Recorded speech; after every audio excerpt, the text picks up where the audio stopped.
Assalamualaikum warahmatullahi wabarakatuh.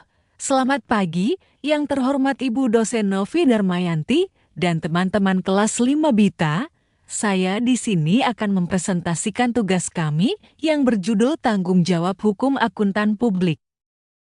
Perkenalkan anggota kami dari kelompok 31. Fani Evanda Fahrudin dengan NIM 220411081. 2. Nur Harotunasiha dengan NIM 220411058. 3. Sigit Arya Yudanto dengan NIM 2204167. Oke, langsung saja ke materi. Materi pertama adalah tuntutan hukum yang akuntan publik hadapi. Jadi akuntan publik bisa dituntut secara hukum oleh klien jika tidak bisa memenuhi kontrak yang dibuat dengan klien, atau tidak hati-hati lalai dalam memberikan jasa profesionalnya. Jadi kesimpulannya ialah akuntan publik harus memastikan bahwa mereka menjalankan tanggung jawab profesional mereka dengan hati-hati dan memenuhi kontrak yang dibuat dengan klien untuk menghindari tuntutan hukum. Materi selanjutnya ialah tuntutan hukum juga bisa terjadi yang disebabkan karena 1. Business failure. Jadi bisnis failure akan terjadi manakala perusahaan tidak mampu membayar kewajibannya atau tidak bisa memenuhi harapan investor karena kondisi ekonomi atau bisnis yang memberatkan. Yang kedua, audit failure. Sedangkan audit failure terjadi manakala akuntan publik memberikan opini yang salah karena gagal mematuhi apa yang diatur dalam standar auditing. Yang ketiga, audit risk. Untuk audit risk adalah risiko bahwa akuntan publik menyimpulkan bahwa laporan keuangan disajikan secara wajar dan memberikan opini wajar tanpa pengecualian, padahal dalam kenyataannya laporan keuangan mengandung salah saji material.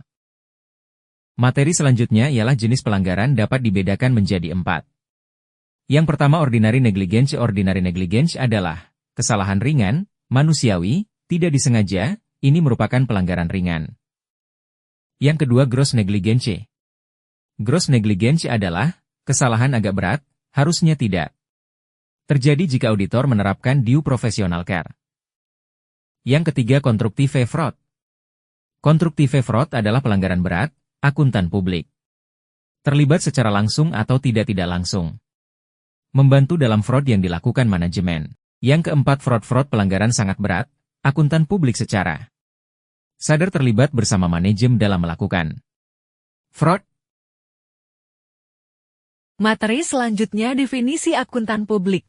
Akuntan publik adalah individu yang telah memperoleh sertifikasi untuk menawarkan layanan akuntansi kepada masyarakat umum. Mereka dapat bekerja di firma akuntansi atau sebagai konsultan independen, memberikan berbagai layanan termasuk audit, konsultasi pajak, dan manajemen risiko. Akuntan publik berperan penting dalam menjaga transparansi dan integritas laporan keuangan. Materi selanjutnya ruang lingkup tanggung jawab hukum akuntan publik ada 4. Yang pertama, audit laporan keuangan. Jadi tanggung jawab utama akuntan publik adalah melakukan audit terhadap laporan keuangan. Yang kedua, kepatuhan terhadap peraturan. Jadi akuntan publik wajib mematuhi peraturan perpajakan dan hukum yang berlaku. Penyampaian informasi. Jadi akuntan publik harus menyampaikan hasil audit kepada stakeholder dengan cara yang transparan. Konsultasi keuangan. Jadi akuntan publik memberikan layanan konsultasi terkait perencanaan keuangan dan strategi bisnis.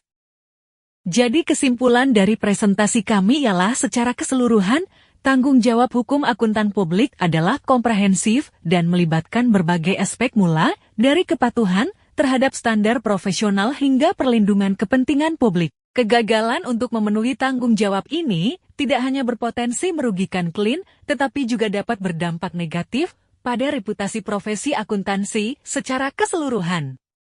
Terima kasih atas perhatiannya para audiens yang telah mendengarkan dan menyimak presentasi kelompok kami. Sekian, terima kasih. Assalamualaikum warahmatullahi wabarakatuh.